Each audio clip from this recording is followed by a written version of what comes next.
friends, welcome to the Tech Listen channel. So friends, today I will talk about ASUS Dual Fan, ASUS Dual-RTX4060-O8G graphics card. So friends, the ASUS Dual-RTX4060-O8G features a compact design and the dual Axial-tech fans on the VGA cooler utilize a 2.5 slot occupancy design and incorporate 0 decibel technology which supports the fan rotation when the GPU temperature drops below 50 degrees Celsius, and it includes an aluminum backplate for added port reinforcement and utilize a stainless steel bracket. And friends, the main specification include OC mode with the clock speed of 2535 MHz and a default mode with clock speed of 2505 MHz.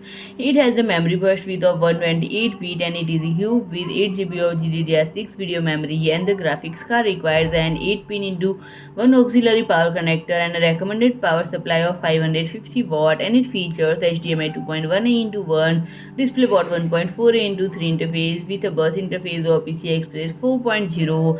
And friend, this is a new graphics card which is equipped with dual fan VGA cooler, and this product will be available for sale starting from 29th June. So friend, if you like my video, please do like, share and comment, and don't forget to subscribe my channel and press the bell icon.